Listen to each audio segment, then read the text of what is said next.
Bienvenidos a su programa Desenlaces. Hoy tengo como invitado un ingeniero civil, miembro de la Dirección Regional del Partido Socialista Unido de Venezuela en el Estado Lara, ex viceministro de Instalaciones y Logística del Ministerio de Educación, ha sido diputado a la Asamblea Nacional también por el Estado Lara y actualmente es constituyente por el sector de trabajadores de la administración pública, mi buen amigo William Gil. William, bienvenido. Muchísimas gracias, Rodolfo, a ti y a toda tu audiencia. Gracias por estar aquí. Quiero que comencemos un poco conversando sobre la principal meta de la Asamblea Nacional Constituyente. El presidente Maduro, en una situación política difícil, en una situación económica complicada, con actos terroristas en la calle, convoca a una Asamblea Nacional Constituyente y muchos en ese momento tenían dudas acerca de si realmente la Asamblea Nacional Constituyente iba a lograr traer la paz a Venezuela. No es tan solo que lo ha logrado, sino que ya vemos que cada día la Asamblea Nacional Constituyente ha tomado decisiones que van en favor del pueblo. Pero yo quisiera comenzar por eso, por el tema de la paz. ¿Se impuso la Asamblea Nacional Constituyente eso como tarea primordial? Sí, yo creo que sin duda el presidente, como gran estratega de Estado, venía preparando. Ya yo tengo el orgullo de haber acompañado al compañero Héctor Rodríguez en la conformación del Congreso de la Patria como secretario del Congreso de la Patria. Ya el presidente venía dando esos destellos de hacia dónde iba preparando al pueblo, organizando los distintos sectores sociales. Y bueno, de allí, del Congreso de la Patria, él venía ya con esa visión de lo que era la Asamblea Nacional Constituyente, y luego ahora vemos que el presidente, bueno, lanza la idea de la Asamblea Nacional Constituyente y todos nos fuimos a conformar los equipos de trabajo para impulsar esa Asamblea Nacional Constituyente. Y la primera meta y también propuesta de los constituyentes en campaña y del mismo presidente era alcanzar la paz. Así que la paz, luego de 48 horas de instalada la Asamblea Nacional Constituyente, se logró.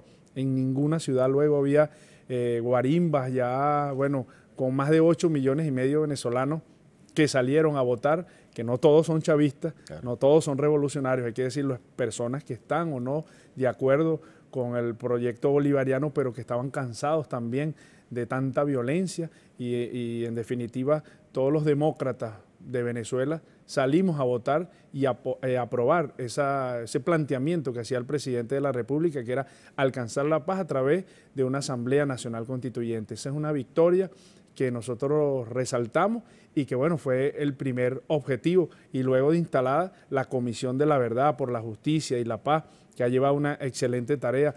Por ejemplo, en el estado Lara, el segundo estado con mayor víctimas de la guarimba, Palavecino, Cabudare, Barquisimeto, fue muy nombrada a nivel nacional. Bueno, lamentable por los hechos de violencia, los caídos.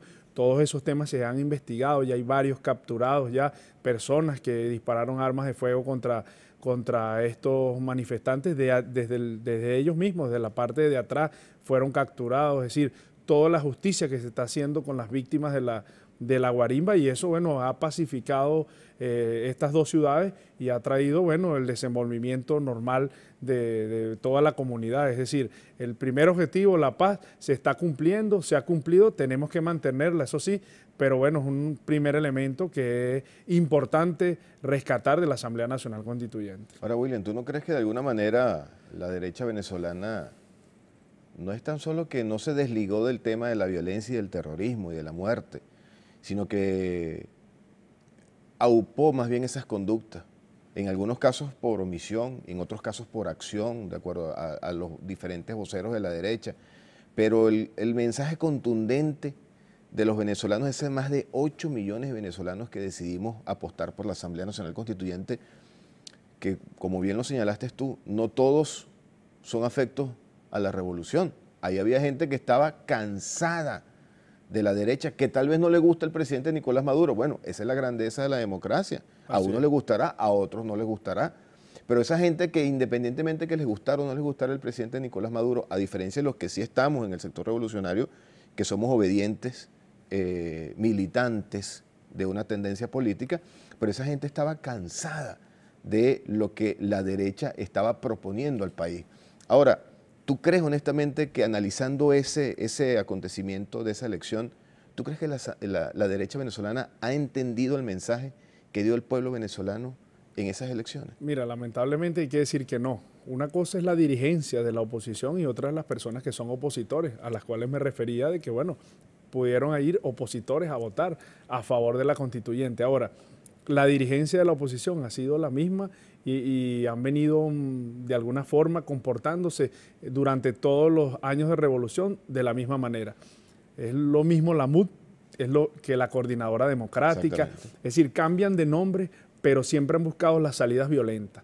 Ellos buscaron un referéndum contra el presidente Hugo Chávez y ese referéndum lo ganamos aplastantemente y bueno, ellos luego buscaron las salidas violentas, la salida a través del golpe de Estado, dieron un golpe de Estado contra el presidente Hugo Chávez, es decir, siempre han buscado los atajos porque no creen realmente en la democracia, no creen realmente en el método electoral como forma de hacer política. Ellos han buscado siempre la violencia y ahorita, bueno, han planteado no ir a las elecciones. El mensaje no tan solo de los que participamos en esa Asamblea Nacional Constituyente era vivir en paz, sino también decirle a la derecha venezolana, a los que son afectos a la derecha, la vía es electoral. Exacto, es una forma de rechazo, como tú lo dices, a la dirigencia y decirles no, nosotros no queremos una guerra civil, nosotros no queremos que nuestro país, bueno, viva lo que han vivido otros pueblos, nosotros queremos vivir en paz. Y esas personas que salieron a votar le dijeron, por allí no queremos, ese no es el camino, bueno, de trancar las calles, de quemar escuelas, de quemar ambulancias,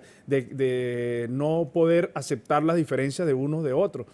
Una persona que está en un centro comercial, en un parque, en un lugar y es atacado por un grupo, por una turba de personas por pensar diferente. No, esa definitivamente no es la Venezuela que queremos y por eso el gran respaldo que tuvo la Asamblea Nacional Constituyente. Pero te decía que no es el camino no democrático que ellos siempre han buscado. Ahora, cuando según sus encuestas les dicen que ellos pueden obtener una victoria, como pasó en la Asamblea Nacional, que fuimos a unas elecciones el 6 de diciembre y perdimos, bueno, ellos se ponen la careta de los dirigentes democráticos. Una vez que, bueno, el presidente asumió de la derrota, conformó las fuerzas políticas, fue avanzando, lanzó el carnet de la patria, aglutinó las fuerzas políticas nuevamente, como debe hacer todo político que pierde una elección, recomponer las fuerzas e irse nuevamente a la batalla democrática. El presidente lo hizo, logramos un triunfo a través de la Asamblea Nacional Constituyente. La Asamblea Nacional Constituyente adelanta las elecciones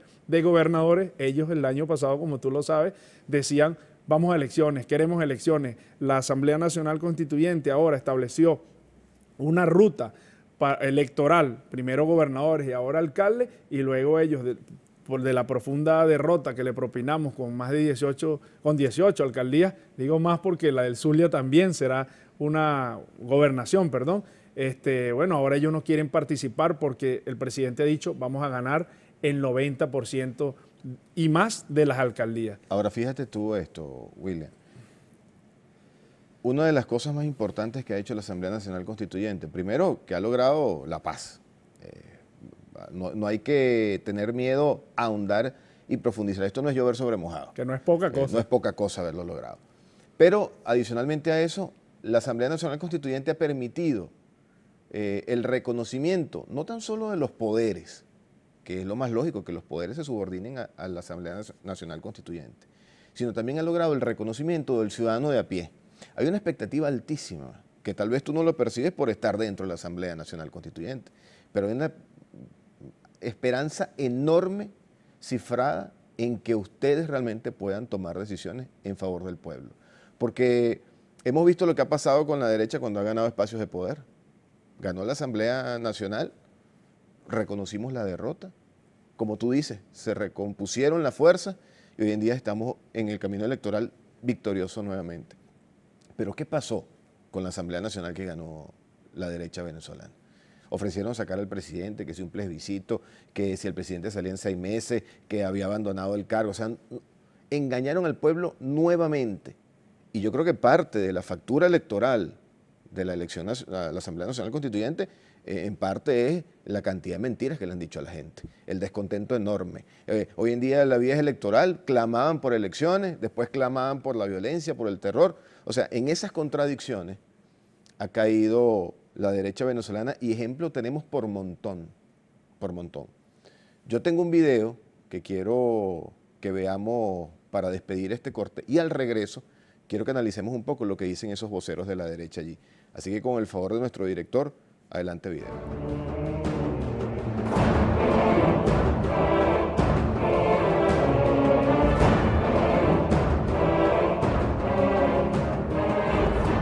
Hay una real unidad en la oposición venezolana.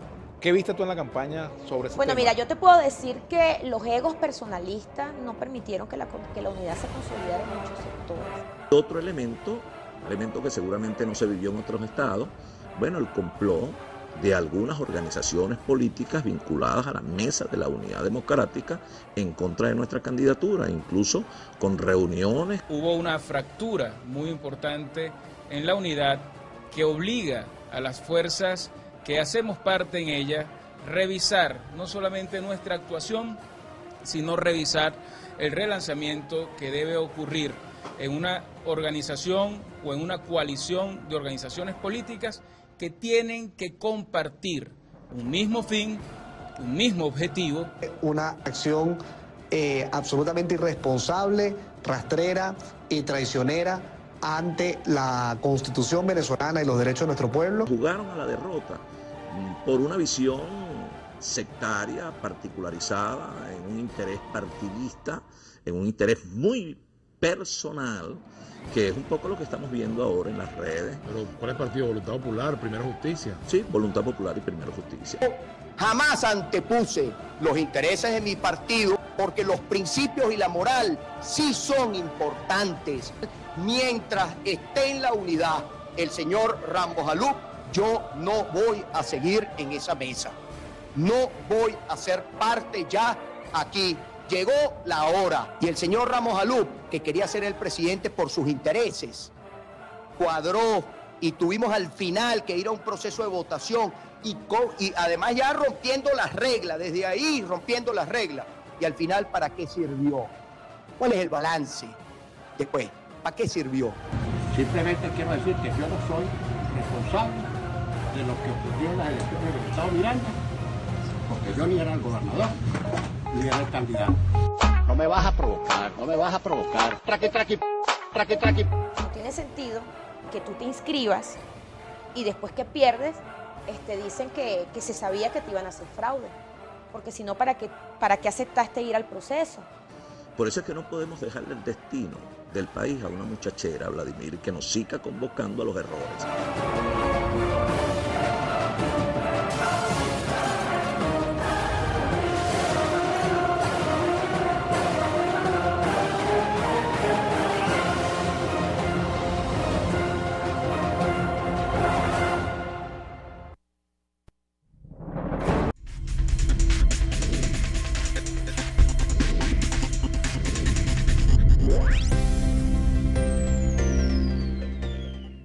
Estamos de vuelta en su programa Desenlaces acompañado de William Hill.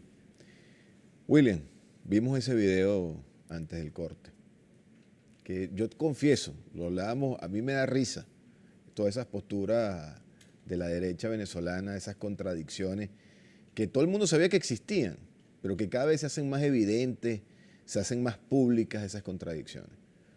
Ahora, yo quisiera que me dieras un comentario al respecto.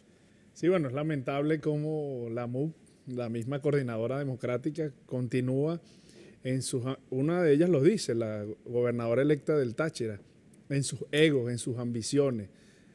Yo creo que eso es lo que determina la conducta de la MUD. Primero, el exgobernador de Lara, que quería ser presidente y utilizaba todos los recursos de la gobernación para lanzarse presidente. El otro gobernador de Miranda, que utilizó también toda la plataforma logística de la gobernación para querer ser presidente. Ramos Alup, que ellos mismos lo denuncian, que le hizo una jugarreta allí para ser presidente de la Asamblea Nacional, cuando le tocaba era el partido que había sacado más votos, que era Primero Justicia en este caso. Y bueno, ellos en esa carrera presidencial que tienen estos tres, por nombrar tres porque hay más, también María Corina Machado, es decir, tienen esa pelea interna que primero, bueno, eso le afecta mucho al país porque ellos fueron los mismos irresponsables que llamaron a la guarimba, a la violencia, y nos reímos, pero bueno, eso le ha afectado y ha costado vida de muchos venezolanos, esa irresponsable forma de hacer política de la oposición venezolana. Y hoy salen a la luz pública todas esas divisiones que ellos tienen, porque en realidad se han agrupado en la MUD, pero sus intereses son distintos. Voluntad Popular, un partido fascista que está dentro de la MUD, igual Primero Justicia, son los mismos que salieron prácticamente en cadena nacional pero privada cuando el golpe de Estado, leyendo un comunicado del señor, ya se me fue hasta el nombre, expresidente de la Asamblea Nacional, Julio Borges, también.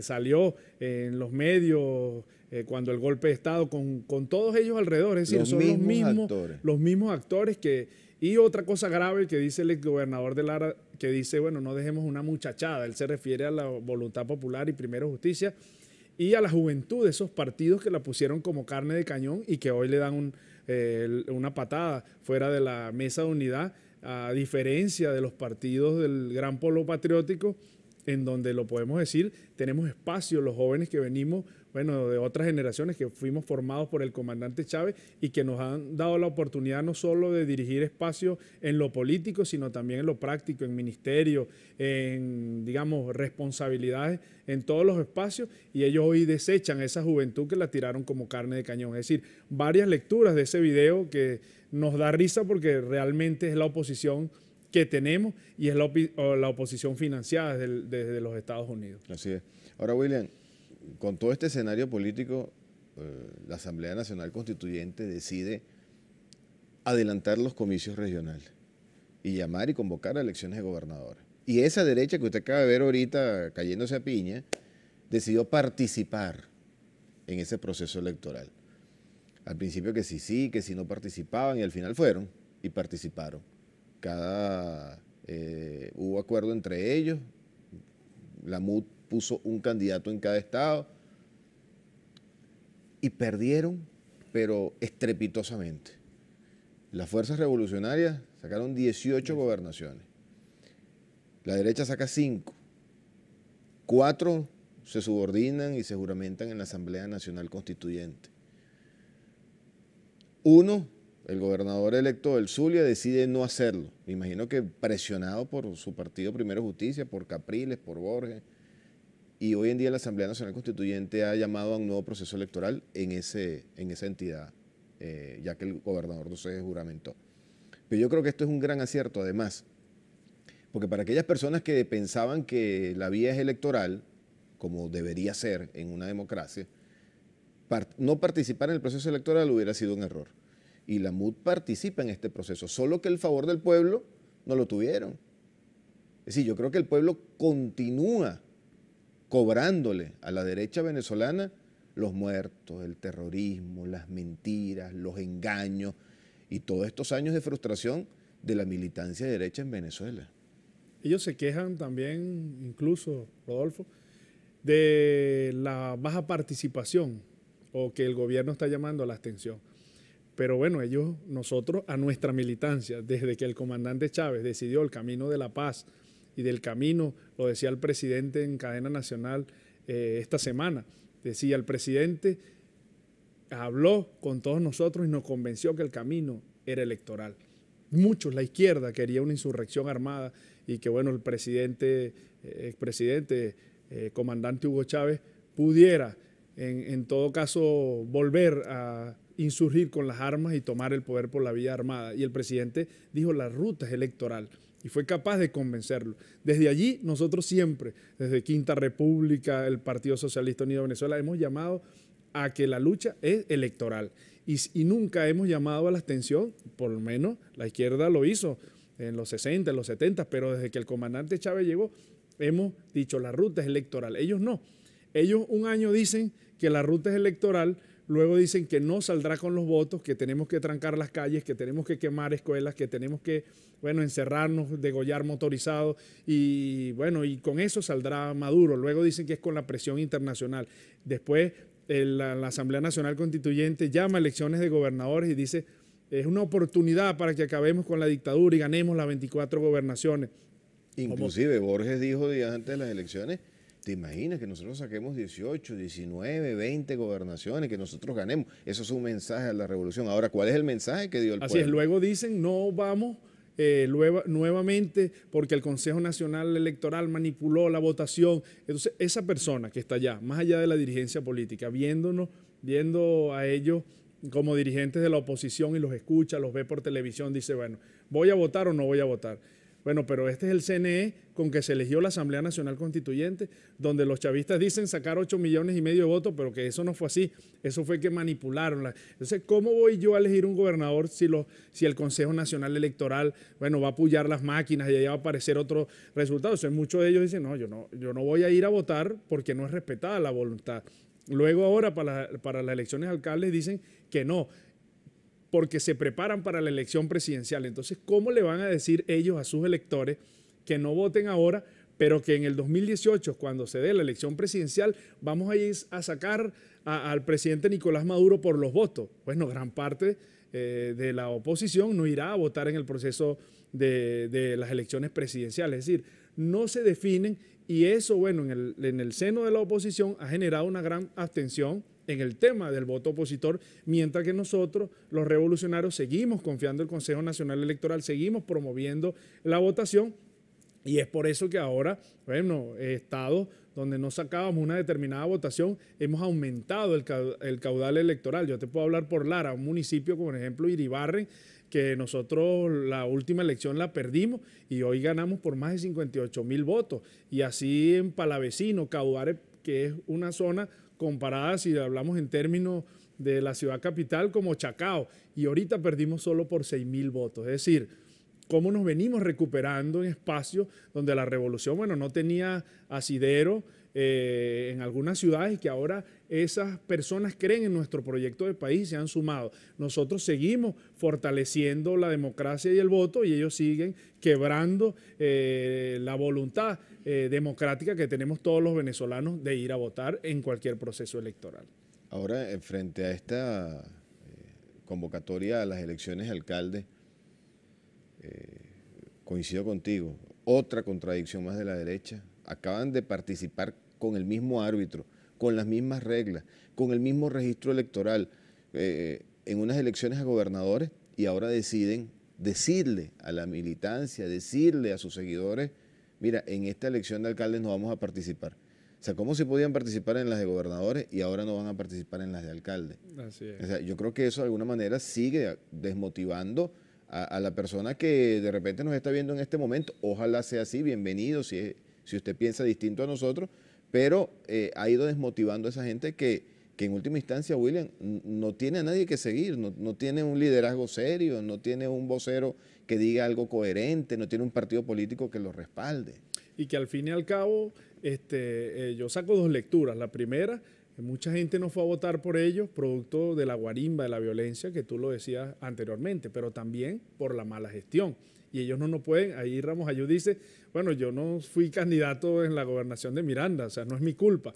Bueno, sencillamente allí coincidimos con él. ¿Por qué? La mala gestión a Capriles. Sí, la mala gestión de Capriles en Miranda. Claro. Es decir, si hay una lectura que sacar de las elecciones de gobernadores es que donde gobierna la oposición, luego la población quiere salir de ese gobierno y elegir algo diferente y encuentra en el camino de la revolución una propuesta seria. En el caso de Lara, gobernaba la oposición y Lara decidió irse por la esperanza, como era el eslogan de nuestra gobernadora Carmen Meléndez, y cambiar el mal gobierno que tenía Henry Falcón, que era solo publicidad. En el caso de Miranda, la mala gestión, no solo de Ocariz en el municipio de Sucre, sino de Capriles en el estado Miranda, eligió a Héctor Rodríguez. Pero en Amazonas también la mala gestión del gobernador Guarulla hizo que eligiéramos nosotros al compañero Miguel del Partido Socialista Unido de Venezuela. Es decir, quedó demostrado que donde gobierna la oposición hay una mala gestión y bueno, la gente se da cuenta del desastre y bueno, acude al llamado de la revolución a elegir gobernantes que trabajen articuladamente con el gobierno nacional y que trabajen por el pueblo. Así que un mito, que la oposición gobierna bien. Y segundo mito, bueno, que ellos eran fuertes y eran candidatos presidenciales. Así que nosotros derrotamos esos ex candidatos presidenciales y bueno, el pueblo de estos estados decidió por una vida mejor y decidió por la revolución. Así es. William, debo hacer una nueva pausa, pero yo quiero que al regreso del corte hablemos un poco sobre uno de los temas que ha estado más ahorita en el debate de la opinión pública, que es el tema económico. yo quisiera que conversáramos un poco sobre la agenda económica de la Asamblea Nacional Constituyente. Nuestra etiqueta, William Hill por TVs, puede utilizarla a través de nuestras redes sociales, Desenlaces TVs en Twitter, Desenlaces TVs en Instagram. Ya venimos.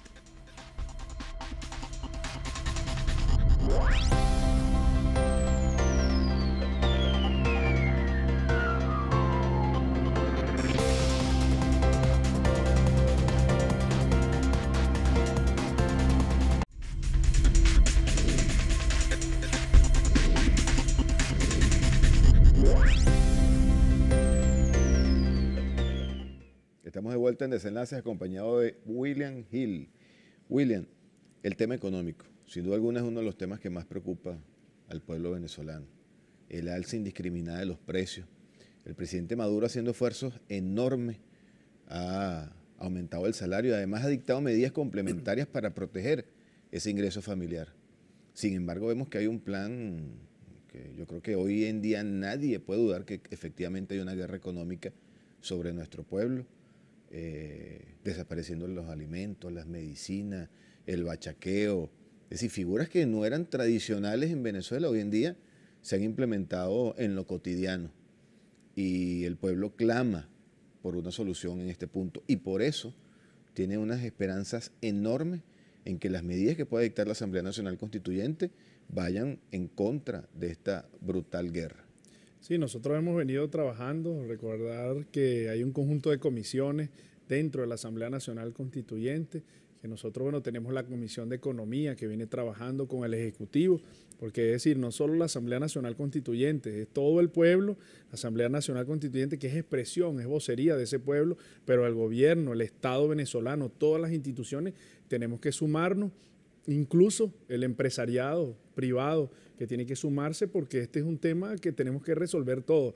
Hay que recordar que Venezuela sigue siendo un país que depende de los precios del petróleo, un país que, bueno, con una economía atada, monodependiente de la renta petrolera y que cada vez que los precios del petróleo bajan, bueno, la economía venezolana se contrae. ¿Qué sería de Venezuela si el presidente Hugo Chávez, con esa visión, no hubiera comenzado a diversificar la economía en el tema minero, prepararnos? Chávez siempre decía, el tema es el tema económico. Llamar siempre, no hay revolución si no podemos resolver los temas económicos. Y bueno, en este camino nos preparó Hugo Chávez. Si no hubiera llegado la revolución, ¿dónde estarían las familias que hoy viven en la Gran Misión Vivienda Venezuela? ¿Dónde estarían las familias si el presidente no hubiera creado los programas de alimentación, el programa de alimentación escolar para los niños? Es decir, preparándonos, porque él sabía que tarde o temprano se iban a desplomar los precios del petróleo. Ahora seguimos dependiendo de esos precios del petróleo.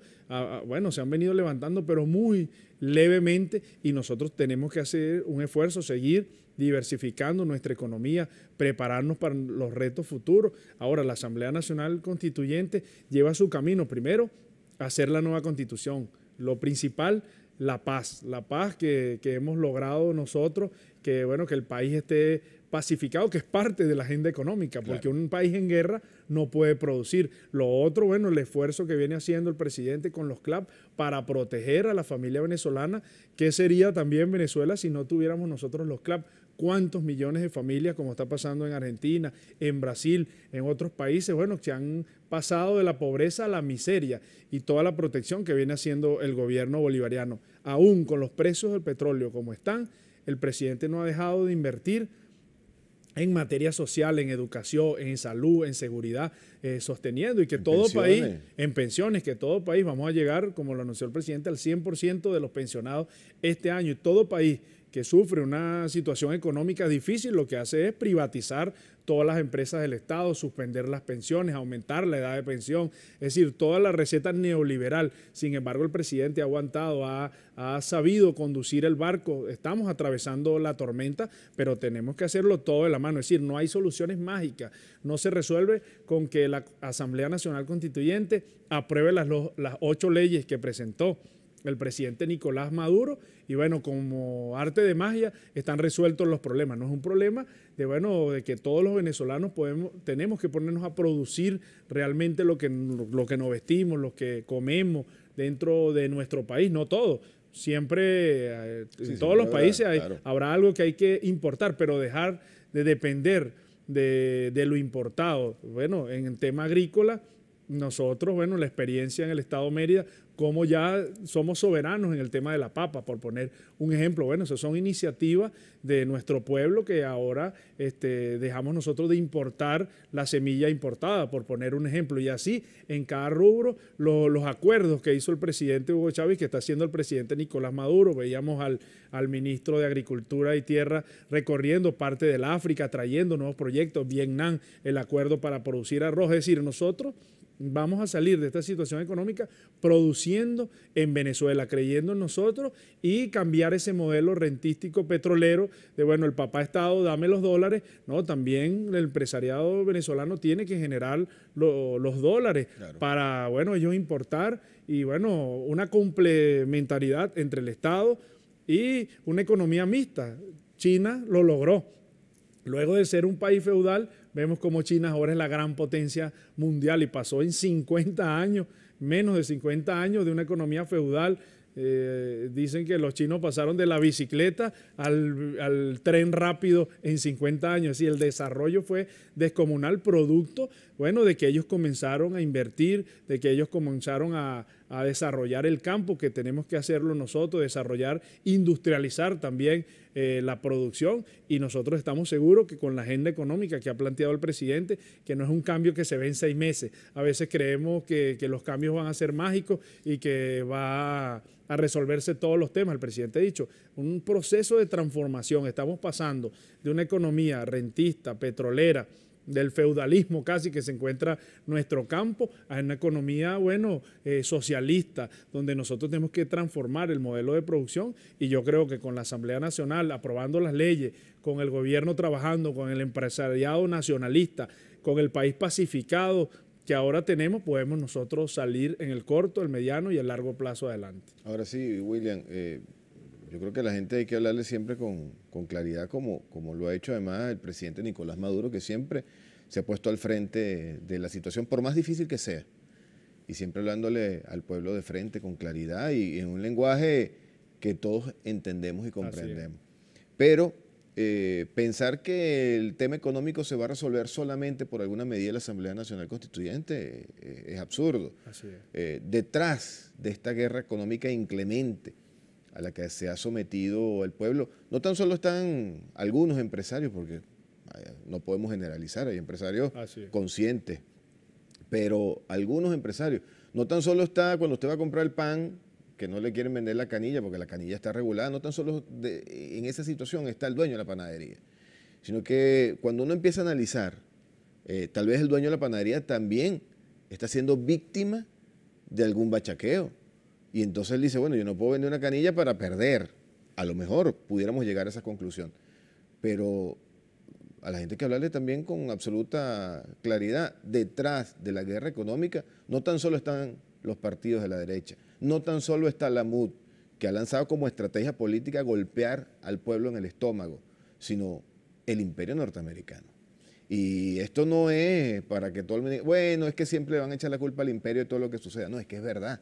El imperio norteamericano, hábilmente, como ya le ha funcionado en otros países, porque esto no es nada nuevo, hay archivos desclasificados que así lo demuestran, que en esta área del continente donde nosotros hacemos vida y donde estamos actualmente, ya les ha funcionado el plan de golpear al pueblo en el estómago, no, yo creo creando un descontento social y todas esas cosas. Entonces, el enemigo no es poca cosa, William. Yo creo, Rodolfo, con lo que tú decías ahorita, que la gente decía, bueno, el imperio otra vez le quieren echar la culpa. Yo creo que lo importante, por supuesto que no celebramos las sanciones del imperio contra nosotros, estamos en contra de esas sanciones, pero lo importante de esas sanciones, si se puede decir así, me lo permite, es que demostró que esa denuncia que hacía el presidente Chávez, el imperialismo que existía, que actuaba, que venía haciendo una guerra económica contra Venezuela, se quitó el imperio la careta y lo hizo de frente. Y ahora muchas personas, mira, están sancionando no solo a los funcionarios, sino están prohibiendo a empresas hacer acuerdos con Venezuela, están sancionando a la petrolera venezolana que con sede en los Estados Unidos. Es decir, todo eso permitió que muchas personas abrieran los ojos y dijeran, bueno, el imperialismo sí existe, actúa, bloquea, no incluso, no era un cuento, y eso nos permite a nosotros explicarle a la población con mayor claridad. Por ejemplo, el tema del CLAP. Muchas personas en su casa vieron que les llegó productos provenientes de México. Luego que el presidente hizo un esfuerzo en comprar productos de México para paliar la situación de bloqueo en Venezuela, bueno, a muchas de esas empresas les prohibieron comerciar con Venezuela y no podemos nosotros ahora traer rubro y bueno, sencillamente porque el imperio bloqueó a esas empresas y sanciona a todo el que apoya a Venezuela en determinada situación. Incluso, bueno, el presidente lo decía en estos días, somos el único país que cumple con sus compromisos internacionales, que paga la deuda y el lunes aparece, pagó la deuda el jueves o viernes, no recuerdo, y el lunes aparecía el riesgo país. Bueno, ha aumentado el riesgo país para que los inversionistas no vengan. El único país en el mundo que pagando sus deudas aumenta su riesgo país. Es decir, algo que ningún economista pudiera decir que es así la lógica del capital. Es decir, todo un ataque del imperialismo contra nuestra economía que nosotros estamos resistiendo y porque, bueno, el imperio está decidido a castigar a esa luz que se llama la Revolución Bolivariana, después de esa pequeña luz que era la isla de Cuba, por atrevernos a ser libres, por atrevernos a hablar con la verdad. Todo eso que el presidente hablaba en la ONU, todas las denuncias que hacía contra el imperialismo, contra el ataque a los pueblos de Palestina por parte del pueblo del gobierno, si se quiere, de Israel. Todas esas denuncias, bueno, ahora nos están cobrando esa voz que es irreverente a nivel internacional y hay un ataque desmedido contra la Revolución Bolivariana, pero estamos seguros que saldremos de la situación económica que hoy vivimos y de la mano de todos los venezolanos y por supuesto del gran apoyo de los países del mundo, porque dicen que Venezuela está sola, pero si estuviera sola no presidiera el presidente Nicolás Maduro, bueno, tuviera la presidencia pro tempore de los países no alineados, que bueno, es más de 2/3 de los países del mundo, y que nosotros estamos respaldados, los países y los pueblos del mundo creen en nosotros y nosotros vamos a demostrar que es posible tener una economía distinta al capitalismo y que es posible salir adelante con todas estas amenazas y bloqueos imperialistas. No nos cabe la menor duda que así será. Última pausa, William. Al regreso quiero que hablemos un poco, porque hace días vimos que el presidente se reunió en Consejo Federal de Gobierno con todos los que hacen vida en esa instancia de toma de decisiones, pero se anunciaron también recursos importantes para las regiones. Fíjate, en la coyuntura política en la que estamos, con una guerra económica y aún el presidente sigue apostando en la inversión social, tal como tú lo señalabas en este bloque. Así que quiero que al regreso al corte hagas un comentario al respecto. William Hill por TVS es nuestra etiqueta de hoy. Interactúe en ella a través de Desenlaces TVS en Twitter y Desenlaces TVS en Instagram. Ya venimos.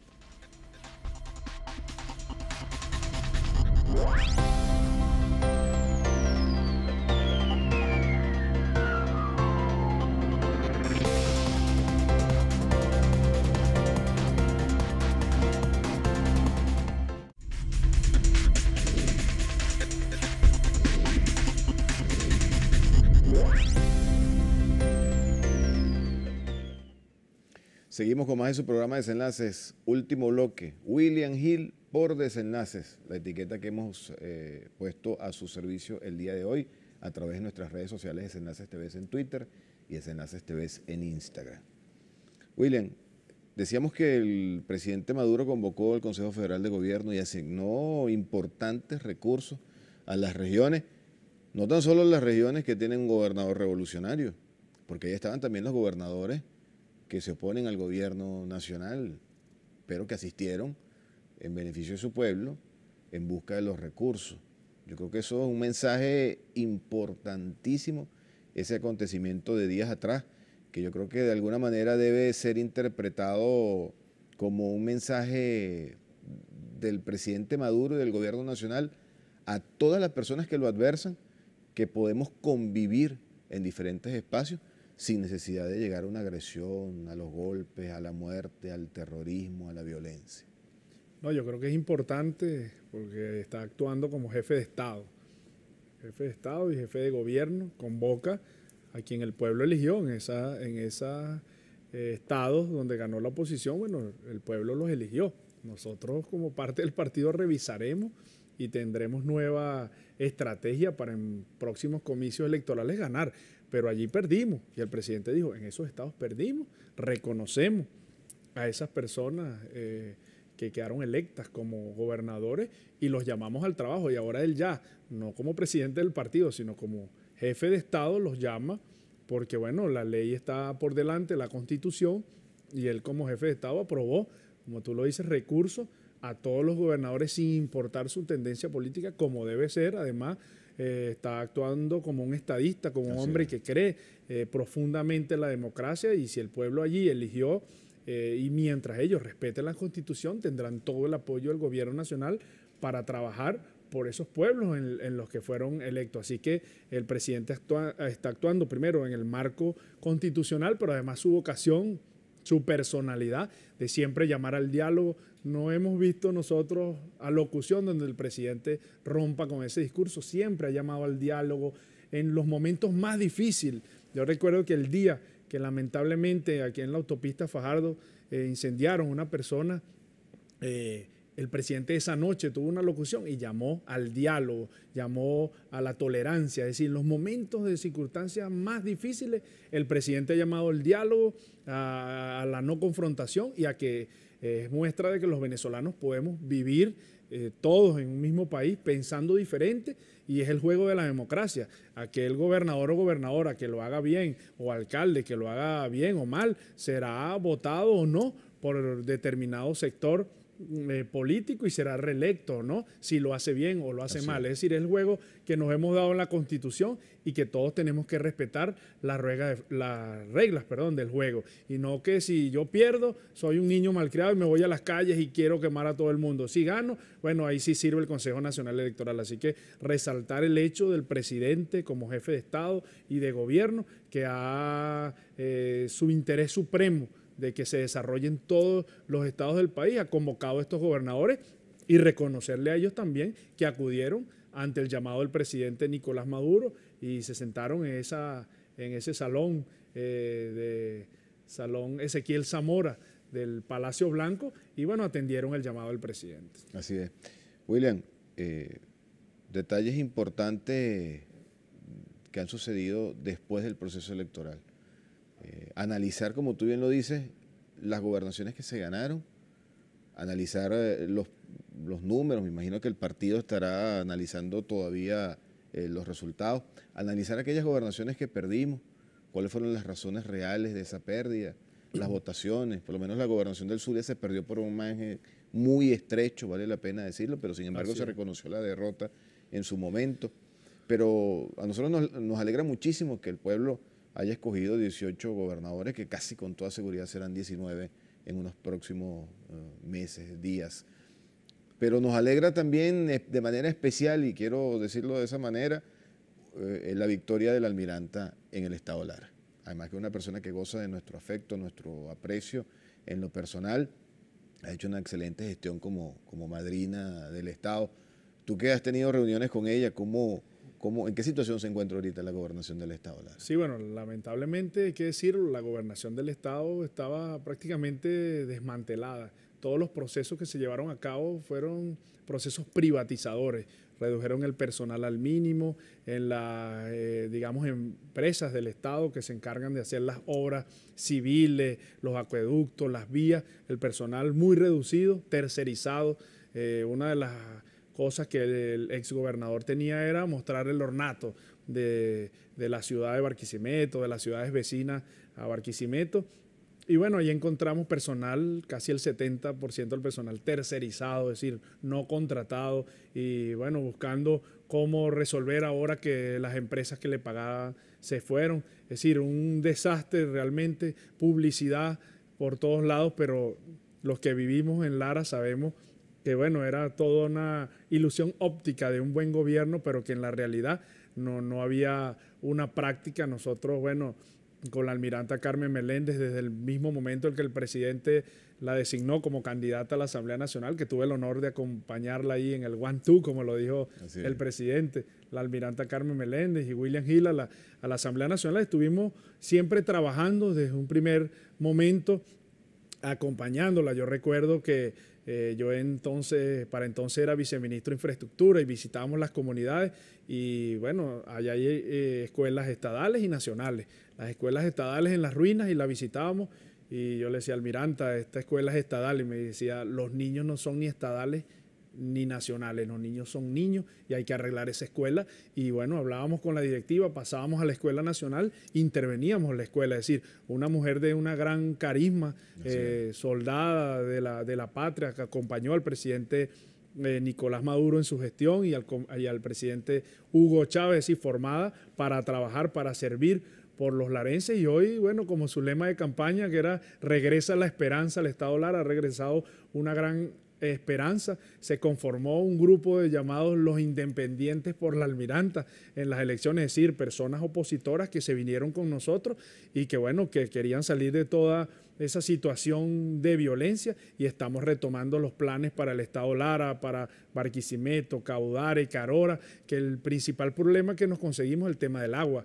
La hidrológica estadal estaba abandonada y, bueno, en donde nosotros llegábamos, las comunidades nos pedían, bueno, Lara tiene sed, un eslogan que se posicionó, producto del mal gobierno del exgobernador Henry Falcón. Y bueno, todos esos temas, ya con los lunes de regiones, la Almiranta le ha presentado los puntos de cuenta al presidente, y el presidente ha aprobado todos los recursos, además porque Lara, desde el comienzo de la revolución, es un estado revolucionario, y que lamentablemente, bueno, nosotros llevamos a persona que, bueno, reconocemos su buena labor como alcalde, pero que luego como gobernador se encerró en esa visión de solo ornato, de pintura, y no atendió los problemas de los larenses. Y hoy por hoy podemos decir que Lara cumplió. Nosotros hablábamos luego de esa noche que el presidente llamó a la Almiranta para felicitarla, y yo le decía, yo creo que lo más orgulloso que me siento es que le cumplimos por fin al comandante Chávez, porque teníamos una deuda ya varios años luego de la traición, de no ganar las elecciones, y ahora podemos decir que tenemos que trabajar por todos los larenses, acompañar a la Almiranta Carmen Meléndez en su gestión, y bueno, hacer una gestión buena para que más nunca vuelvan a salir estos personajes con ambición personal y no colectiva, que es lo que nos mueve a nosotros los revolucionarios. Antes de pedir, William, ¿cómo se prepara el Estado Lara para las elecciones de alcalde? Bueno, nosotros hemos dicho, teníamos 3 alcaldías opositoras, y en estos momentos, con la elección de la gobernación, ganamos en 8 municipios, pero en un solo municipio que perdimos por 6.000 y un poquito más de votos. Vamos a ganar el 100% de las alcaldías en el Estado Lara, y a nivel nacional pues más del 90%, porque siempre ellos tienen sus reductos en algunos espacios, pero estamos convencidos que Lara será roja rojita como lo fue, pero no lo roja rojita para excluir a los que no son rojos rojistros, sino para nosotros invitar a todas las personas que sigamos trabajando de la mano por hacer un Estado Lara potencia como se merece realmente. Así es, señores. Agradecido, William, por tu presencia. Gracias a ti. Toda historia tiene su desenlace. Vimos el desenlace de esta historia de la mano de William Hill. Gracias a ustedes por la interacción que han tenido en nuestras redes sociales y con la etiqueta William Hill por TV. Nuestras redes sociales, Desenlaces TV en Twitter, Desenlaces TV en Instagram. Me dice mi equipo de producción que a través de la etiqueta William Hill por TV han pedido que pongamos nuevamente el video de la derecha. Vamos a hacerlo para despedir, para que usted pueda sacar las conclusiones usted mismo. Juzgue usted lo que va a ver en este momento. Nosotros nos vemos en una próxima entrega. Agradecido. Adelante, video.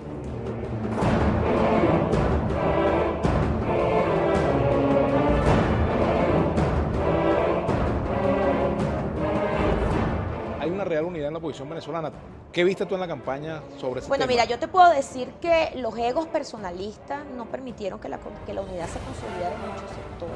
Otro elemento que seguramente no se vivió en otros estados, bueno, el complot de algunas organizaciones políticas vinculadas a la mesa de la unidad democrática en contra de nuestra candidatura, incluso con reuniones. Hubo una fractura muy importante en la unidad que obliga a las fuerzas que hacemos parte en ella revisar no solamente nuestra actuación, sino revisar el relanzamiento que debe ocurrir en una organización o en una coalición de organizaciones políticas que tienen que compartir un mismo fin, un mismo objetivo. Una acción absolutamente irresponsable, rastrera y traicionera ante la Constitución venezolana y los derechos de nuestro pueblo. Jugaron a la derrota por una visión sectaria, particularizada, en un interés partidista, en un interés muy personal, que es un poco lo que estamos viendo ahora en las redes. Pero ¿cuál es el partido? ¿Voluntad Popular, Primera Justicia? Sí, Voluntad Popular y Primera Justicia. Jamás antepuse los intereses de mi partido porque los principios y la moral sí son importantes. Mientras esté en la unidad el señor Ramos Alup, yo no voy a seguir en esa mesa. No voy a ser parte ya aquí. Llegó la hora y el señor Ramos Alup, que quería ser el presidente por sus intereses, cuadró y tuvimos al final que ir a un proceso de votación y además ya rompiendo las reglas, desde ahí rompiendo las reglas. Y al final, ¿para qué sirvió? ¿Cuál es el balance después? ¿Para qué sirvió? Simplemente quiero decir que yo no soy responsable de lo que ocurrió en las elecciones del Estado Miranda, porque yo ni era el gobernador, ni era el candidato. No me vas a provocar, no me vas a provocar. Traqui, traqui, traqui, traqui. No tiene sentido que tú te inscribas y después que pierdes, dicen que se sabía que te iban a hacer fraude. Porque si no, ¿para qué aceptaste ir al proceso? Por eso es que no podemos dejarle el destino del país a una muchachera, Vladimir, que nos siga convocando a los errores.